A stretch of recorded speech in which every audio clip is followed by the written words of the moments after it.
خطبے میں be be نے اثر ترابی نقوی صاحب یہ کہا تھا کہ اور کوفے والوں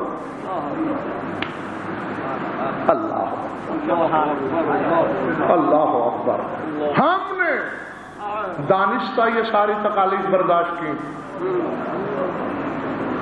اِنَّا لَمَسْنَا الْحَرَّ لِنُجْلِسَ الْمُؤْمِنِينَ فِي ظِلِّ الْجِنَانِ، ہم نے دھوپ برداشت کی تاکہ مومنین کو جنت کے سائے میں بٹھا سکیں.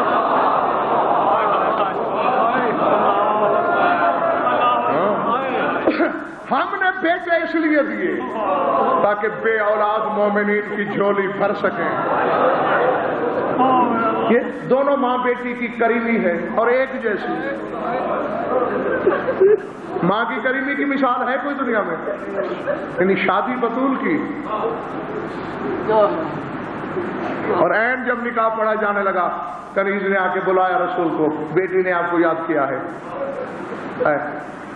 بابا جانی نکاح ہو رہا ہے، حق المہر میرا بیٹا، میں سنت جاری کرنے کے لیے 500 درہم مقرر کرتا ہوں. ان بنات الناس یزوجن بالدراہم فما الفرق بینی و بینہن، لوگوں کی بیٹیوں کا مہر بھی درہم و دینار اور میرا بھی درہم و دینار، ان میں اور مجھ میں فرق کیا ہے؟ بات لمبی ہے، ساری نہیں دہرانا چاہتا.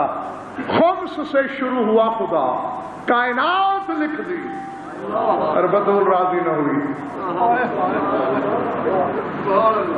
آخر کو آواز قدرت آئی، جبریل پوچھ بطول سے، مطالبہ بتائے اپنا، کیا چاہتی ہے مہر؟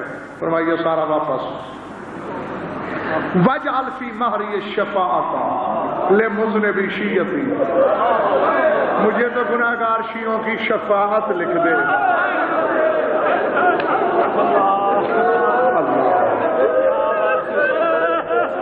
اللہ اکبر.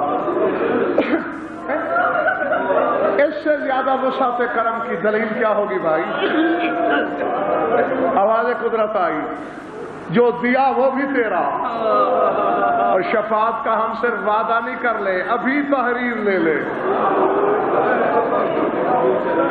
اور جس بی بی کا میں نے خطبہ پڑھا ہے یہ فرماتی ہیں کہ اماں نے مجھے وصیت کی تھی کہ خدا نے جو مجھے تحریر لکھ کر دی تھی وہ میرے کفن میں رکھ دینا. کیوں؟ میں میدان قیامت میں خدا سے کہوں گی پالنے والے تجھے یہ تو اعتراف ہے نا کہ اگر کربلا میں نے چادر سر سے ہٹا لی ہوتی تو تیری خدائی الٹ جاتی. کل میں چپ رہی، آج میرے شبیر کے عزاداروں کا معاملہ ہے، تجھے چپ رہنا ہوگا. بس تھک تم بھی گئے، تھک میں بھی گیا، لیکن 2 جملے یہ سوچ کے سن لینا، آخری پرسہ ہے ان مجالس کا، پھر اگلے سال وہی روئے گا جو رہے گا. اور شام والی بی بی کے میمل بھی واپسی کے لیے تیار ہوں گے، تو ہم آخر میں بی بی کو مایوس کر کے نہ بھیجیں. بات ہی قیامت کی چھیڑ دی میں نے، ذکر بھی وہی کرنے لگا ہوں. ہجوم خلائق میں آواز آئے گی، اہل محشر آنکھیں بند کر لو، پردہ کر لو، رسول کی بیٹی نے آنا ہے. اللہ اکبر. ساری خدائی اور یہ فکرے تمہارے لہو رونے والے امام نے بتائے، ورنہ قیامت کے حالات کا قیامت سے پہلے کیسے علم ہوا کہ ایسا ہوگا؟ سوائے رسول کے ساری خدائی پردہ کرے گی. آواز قدرت ہے میرے حبیب، آپ نے اعلان نہیں سنا؟ پالنے والے سنا؟ پردہ کیوں نہیں کیا؟ پالنے والے آنے والی بیٹی ہے میری. میرے حبیب تمہیں کس نے کہا کہ آج وہ تیری بیٹی بن کے آ رہی ہے؟ آج تو وہ خون حسین کی دعوے دار بن کے آ رہی ہے، اور جس انداز سے آ رہی ہے تو برداشت نہیں کر سکے گا. سید سجاد فرماتے ہیں اس انداز میں آئے گی میری دادی، میرے دادا علی کا کٹا ہوا امامہ ہتھیلی کا، اس سر پہ حسن کا زہرآلود کرتا، بائیں کندھے پہ حسین کا تیروں سے چھدا ہوا پیرہن، بائیں ہاتھ کی انگلی پکڑے ہوئے 4 سال کی ایک بچی، بی بی کے پیچھے ایک شہید جس نے سر ہاتھوں پہ لیا ہوا۔ زمین محشر میں زلزلہ آئے گی عرش کے نیچے، تفصیل نہیں، بس بڑی جلدی کر رہا ہوں میں گزرنے کے لیے۔ سامان رکھے گی بلا تشبیہ، عرش کے پائے میں ہاتھ ڈالے گی۔ اے عادل حقیقی، ہجوم خلائق ہے، ساری خدائی آج جمع ہے۔ میں جانتی ہوں تو مجھ سے بھی بہتر جانتا ہے کہ اس ہجوم کے ایک کونے میں میرے شبیر کا قاتل بھی کھڑا ہے۔ اللہ اکبر۔ پروردگارا، میرے 2 سوال ہیں شمر سے، میں تجھ سے سوال کر رہی ہوں، مجھے شمر سے جواب لے کے دے۔ آواز قدرت آئے گی، خود کیوں نہیں پوچھ لیتی؟ پڑھنے والے اس کے بھی 2 سبب ہیں، ایک تو میں پردہ دار ہوں اور دوسرے کس ماں کا جگر ہے،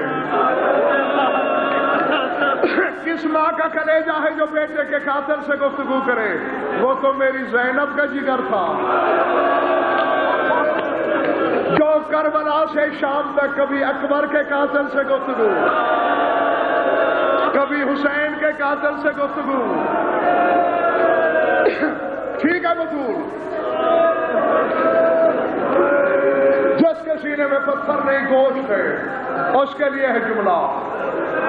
بطول، دونوں سوال ایک ساتھ نہ کرنا ورنہ میرا عرش گر پڑے گا۔ وقفے وقفے سے ایک ایک سوال کر۔ تصور میں ہے نا، ہاتھ عرش کے پائے میں، بلا تو پھر جھکے گی، 4 سالہ بچی کو بازو سے پکڑ کے بلند کر کے کہے گی میری سکینہ کے رخسار کے نیل دے، اور پھر شمر سے پوچھ میری بچی کا جرم کیا تھا، کیوں شمر نے شام تک تماچے مارے؟ اللہ اکبر، اعلی عظمت للہ، اعلی عظمت للہ۔ اب بانی مجلس اگر کسی کا کلیجہ پھٹ بھی جائے تو پھر مجھ سے گرا نہیں۔ ہاں بطول، دوسرا سوال، پالنے والے زمانہ کہتا رہا کہ شمر نے میرے حسین کو 13 ضربوں سے مارا۔ کیوں مارا؟ خنجر کند تھا، لیکن پالنے والے میں نے تو جھولی میں کٹوایا، میں تو موقع کی گواہ ہوں اور تو مجھ سے بھی بہتر جانتا ہے کہ خنجر کند نہیں تھا، خنجر تیز تھا، پھر 13 ضربیں کیوں چلی؟ یہ تو دشمن سمجھ کے مار رہا تھا، میں نے تو چکیاں پیس پیس کے پالا۔ میں کیسے برداشت کرتی کہ یہ مارتا رہے؟ میں دیکھتی رہوں یہ میرے حسین کے گلے پہ خنجر رکھتا، میں حسین کے گلے پہ کلائی رکھتی، یہ پھر خنجر رکھتا میں بازو رکھتی، یہ خنجر رکھتا میں گلے پہ گلا رکھتی۔ پروردگار تجھے گواہ چاہیے، لے میں چادر اتار رہی ہوں، میرے گلے پہ شمر کے خنجر کے نشان دیکھ۔ اس نے رسول کی بیٹی کو ذبح کیا،